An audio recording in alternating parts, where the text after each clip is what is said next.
ရက်ခဆိုတာအဆောင်အရှောက်ဟောတဏိတာလုံးမှာ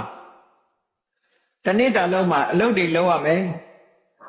အိမ်ပြင်ထွက်ရမယ်လုပ်ငန်းကိုင်တာတွေသွားရမယ်လုပ်ရမယ်သွားတဲ့အခါကျတော့အန္တရာယ်ဆိုတာကြုံတတ်တယ်ဒီအန္တရာယ်တွေမကြုံကြရအောင်ဘာလို့ဖို့လိုအပ်တယ်လဲဆိုတာ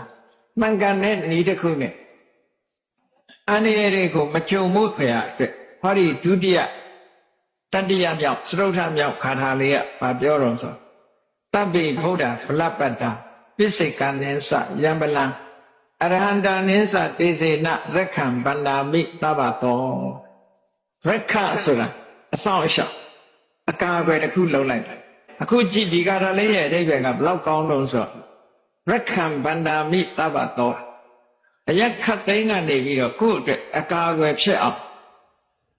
ဆောင်းလျှောက်ကိုလုပ်ပါတယ်တဲ့တပ္ပိဗုဒ္ဓဗလပတ္တာဆိုဘုရားရှင်တွေအားလုံးဟာကာယဗလညာဏဗလဆိုတဲ့စွမ်းအားတွေကိုရရှိထားတာဖြစ်ပါတယ်အဲ့ဒီဘုရားရဲ့စွမ်းအားတွေနဲ့ကျွန်ုပ်အကာအကွယ်လုပ်ပါတယ်ပိစိကံနိသယံပလံဘုရားတွေကဘူးပိစိကဗုဒ္ဓအရှင်မြတ်တွေလည်းစွမ်းအားတွေရှိ